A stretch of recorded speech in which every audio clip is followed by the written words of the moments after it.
I'm an onesang, the first daughter. I received from my mother the responsibility of the first daughter, taking care of siblings, doing housework, and cooking. Until recently, I really didn't understand what that name carries. Several years ago, while cleaning out the cedar closet in the basement of my parents' home, we found a cedar-lined steamer trunk. It was marked with Japanese writing and contained clothing in plastic bags. Then I saw it, neatly folded and carefully wrapped in a clear plastic bag. It was very plain, a deep indigo-colored kimono, unlike any kimono I'd ever seen.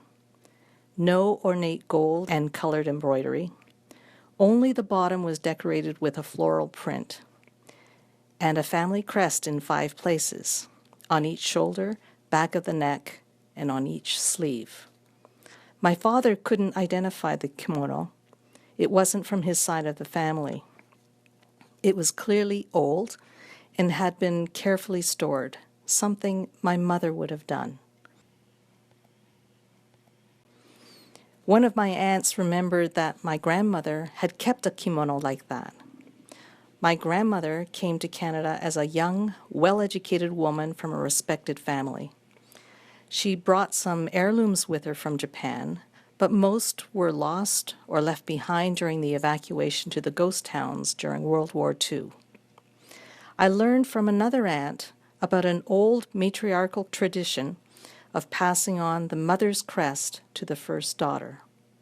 But I'm a sansei, 3rd-generation Canadian of Japanese descent, which also means I feel little connection to Japanese language and traditions other than in the kitchen. My mother had told me I was the first daughter of a first daughter of a first daughter going back at least 6 generations. The kimono had passed to my mother from her mother, who had received it from her mother for generations. But my mother passed away before she could give it to me.